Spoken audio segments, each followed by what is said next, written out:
My sister took everything, the house, the money, even my name, and threw a party to celebrate her victory.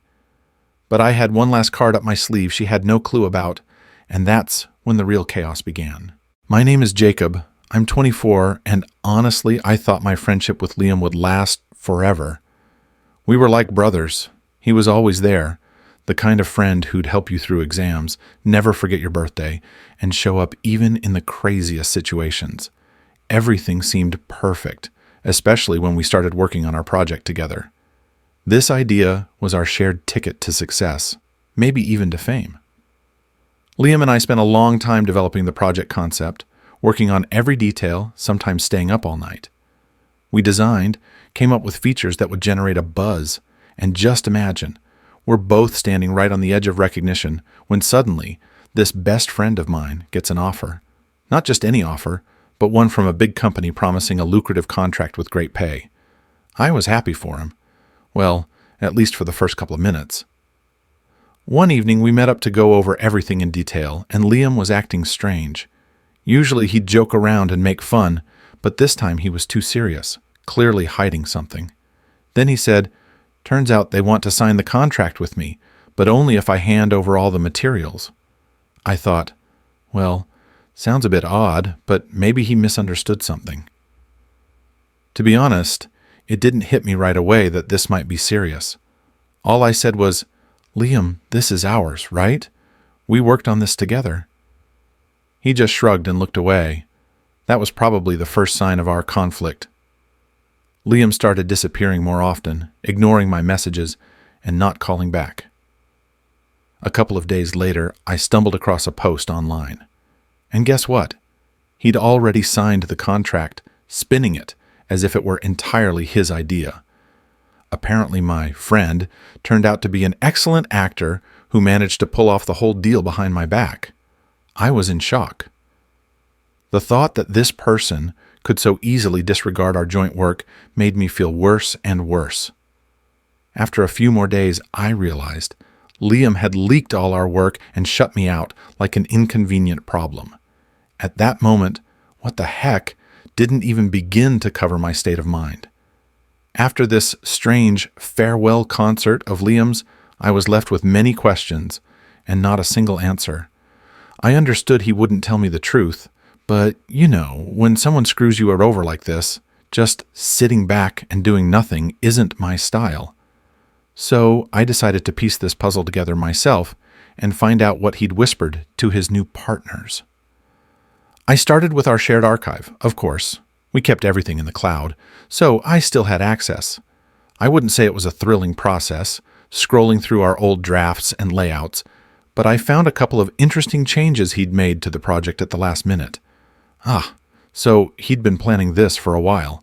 So long, in fact, that I was curious how long he'd been treating me like, well, let's just say like his partner in invisible labor. But this only fueled my curiosity. So, as soon as I saw that Liam was online, I messaged him something like, "Hey man, you want to clarify what's up with our contract?" His response was typical, just ignored me. What a surprise, I thought. Then I remembered that there was one more thing that might help me get to the bottom of this. Our old messages. Yes, it turns out that dear Liam was quite the fan of talking about his brilliant ideas, and luckily, he often shared his thoughts in our chats, as if he were delivering a monologue on stage. I started going through old messages, and believe it or not, there wasn't a single hint that something was off. "Dude, imagine! We're about to become legends!" Or, "This idea will change everything," and a bunch of similar cheesy slogans. For a moment, I thought maybe he was just trying to talk himself out of feeling guilty. Clearly, it didn't work. So, I decided on my next move. I knew it was time to gather more proof before he could erase all the evidence. I began saving his messages, the ones where he promised we'd split everything equally. Let's say, for future reference, or maybe for his new boss. Honestly, I'd never imagined it could feel this satisfying to collect evidence against a childhood friend. But there was something ironic about the whole situation. Liam was always the guy who'd avoid even minor trouble. Once, we left a party just because someone threatened to call his parents. And now, He thought he could pull off the scam of the century, and no one would know? Seriously? So, picture this. I'm sitting in the middle of the night, surrounded by screenshots, like I'm preparing for a trial against my best friend. Honestly, I was starting to enjoy it. There was an adrenaline rush, maybe even a bit of sadistic pleasure in putting together every piece of his brilliant plan. But I knew that just confronting him head-on would get me nowhere. Liam would wiggle his way out like nothing happened. So I had to come up with something better, something that would leave him guessing when and where the blow would land. I started by creating a fake account, registered a new profile so no one would recognize me, and I began a little leak, just drips here and there, so he wouldn't even realize where the blows were coming from. First, I sent a few screenshots of our messages to one of his colleagues. Oh, and it was so satisfying. Just imagine Liam's face reading accusations from people who, just yesterday, thought he was the real deal. And yes, this guy always tried to act so righteous that I had no doubt how shocked he'd be. Right then, he calls me. Yes, the same Liam who was too busy with his new contracts just a short while ago. I picked up, not even trying to sound friendly. "Hey, what's up?" he said, as if nothing had happened. I didn't bother hiding my sarcasm, responding, "Oh, just great, aside from my solo work suddenly finding a new owner." "As you might expect," he stammered, trying to make excuses. "No, you misunderstood. It's all a coincidence. I didn't mean to screw you over, but the contract was urgent." Well, if you want to lie, be prepared for the consequences. I told him plainly, "You know what, Liam, don't worry. You really don't owe me anything anymore." Apparently, he didn't catch the sarcasm because he kept apologizing and making more fake excuses. But I already knew I'd never believe him again. The next day, I decided to intensify the effect. Now, along with our messages, I began posting small excerpts from his reports on forums, where he'd copied our work, taking all the credit. I loved imagining how he was slowly realizing that things were spiraling out of his control. As they say, if you start a game, be prepared to finish it. Everything was going perfectly, but I felt like I needed one final move. Let this be the grand finale, something he couldn't just ignore. So, picture this. I'm quietly detonating this whole show. Liam, with his smug smile, is relishing his new life. And his colleagues, the ones who not long ago hailed him as a genius, begin to suspect that something's very off. I decided that just a few hints weren't enough. I needed to stage a little show. And this is where it gets really fun. I created another fake account, this time posing as a journalist who'd accidentally stumbled upon a new scandal in the tech industry. Just a modest post on a forum, nothing too flashy. But the hints were so transparent that no one even needed to read between the lines. It didn't take many of these posts before Liam's colleagues started to wonder, could their idea master actually be a crafty thief of other people's projects? The next day, Liam had an important meeting, something like a presentation. And guess what? To his surprise, a few colleagues who usually wouldn't have bothered to join tuned in. He tried to put on his typical confident facade, but it was clear. The circus had begun. At one point, a colleague interrupted him, smirking, as he asked, "Hey, Liam, care to explain where some of the ideas in your presentation came from?" And that's when the real show began. He tried to keep it together, but started stammering, mumbling something about creative inspiration and research. It was perfect to listen to. A little more, and he might have blushed as red as a tomato.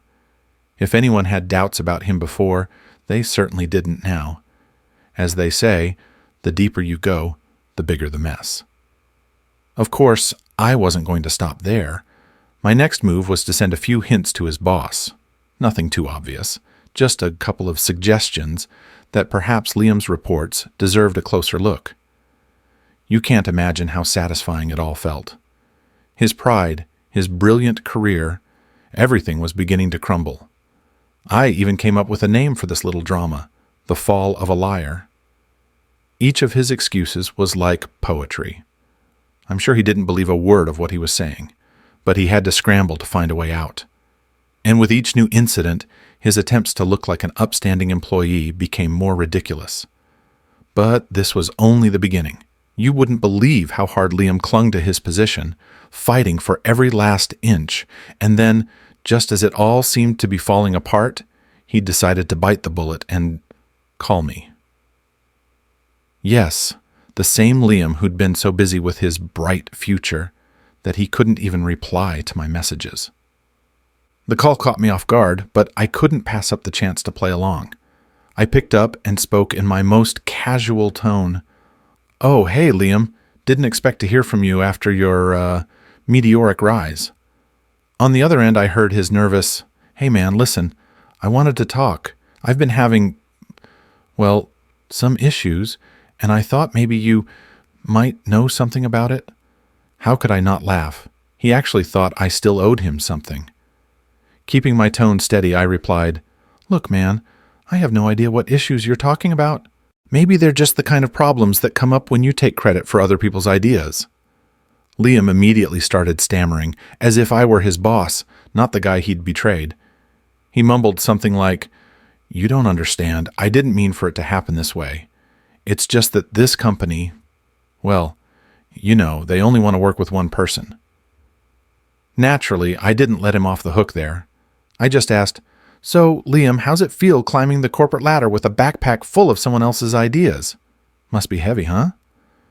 He fell silent. It finally dawned on him that playing games with me was pointless, but then he tried to flip the script, acting like the victim, as if somehow I was to blame for his troubles.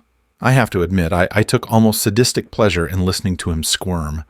I dropped a polite hint that there's no need to worry too much about rumors, because the truth will come out eventually. I can't believe I managed to say it without laughing. And here's the kicker, he realized I wasn't going to bail him out. His tone turned angry, as if I somehow owed it to him to turn a blind eye. "You know, I thought we were friends, but it looks like you're actually enjoying this mess," he snarled into the phone. "Yes, Liam, you guessed it. I'm absolutely reveling in your little downfall, and no, I don't feel the least bit guilty." He hung up, and I just sat there, smiling.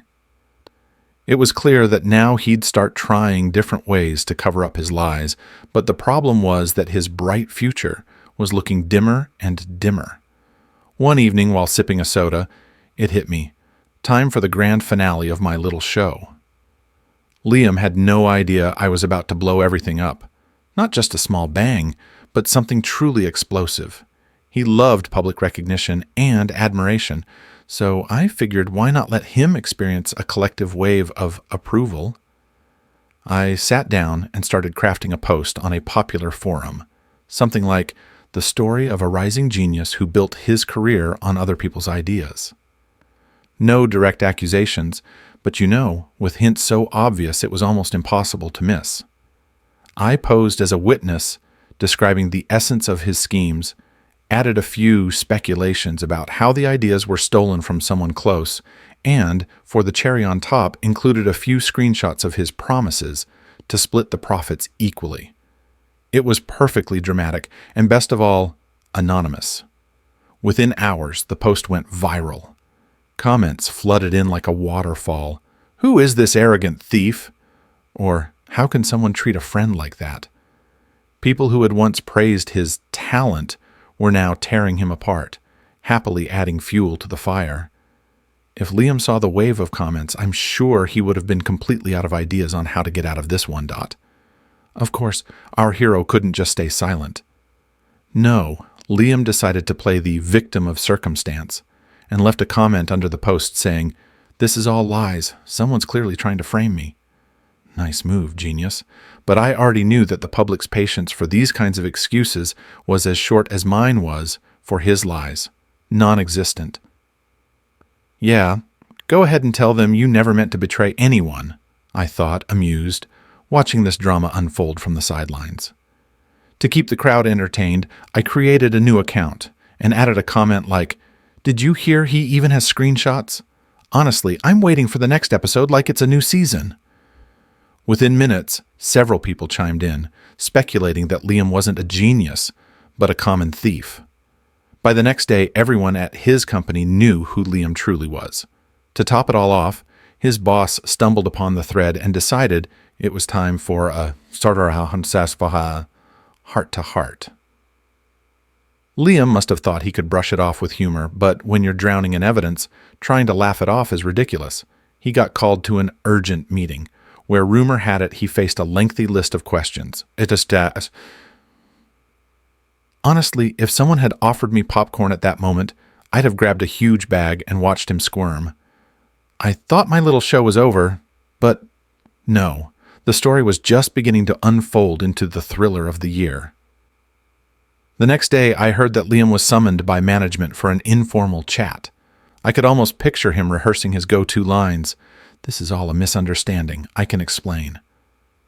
But the problem was that with solid evidence against you, such excuses are as effective as a cat trying to cover its tracks in a sandbox.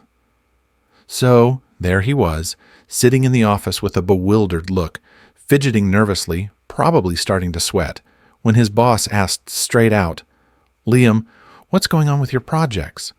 Why are there posts online suggesting that you used someone else's ideas?" Apparently, Liam attempted a smile and launched into his story, which sounded like something out of a trashy novel. "These people are my enemies. They're trying to set me up. They're just jealous of my success."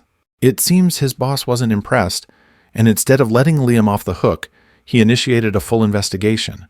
And as expected, the deeper they dug, the more they found.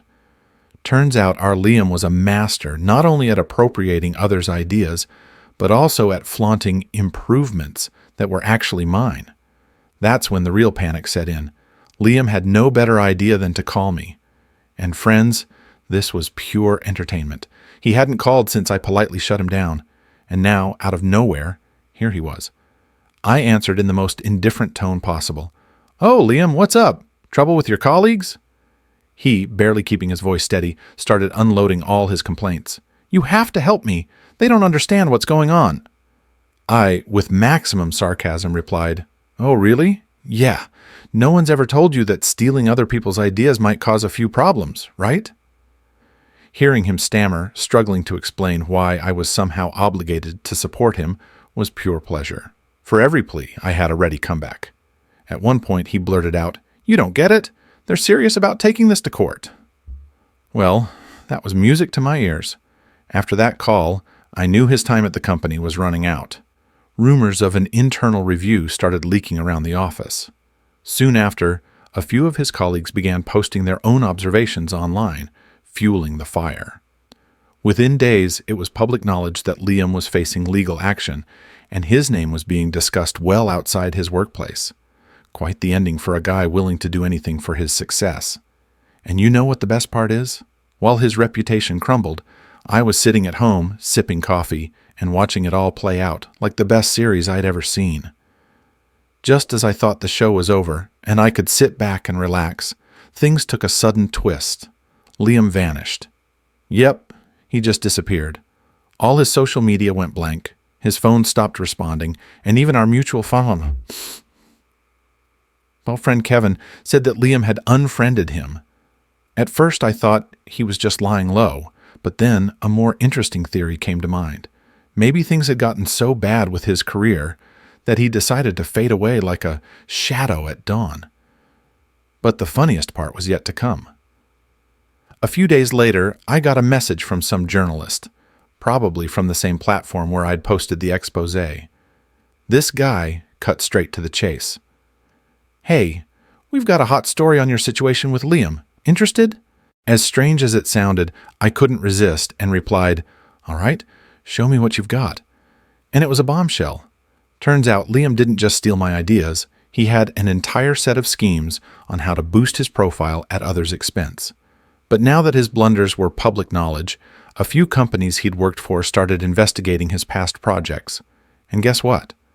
One of them was so bogus that they demanded he pay back a hefty sum for damages. I couldn't have been happier. Everything was backfiring on him so fast that all I could do was sit back and enjoy the show. And of course, eventually, all this started to reflect on me.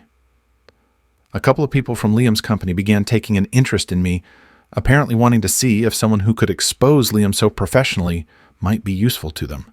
Yes, you heard that right. It seems my skills at dismantling a fraud hadn't gone unnoticed.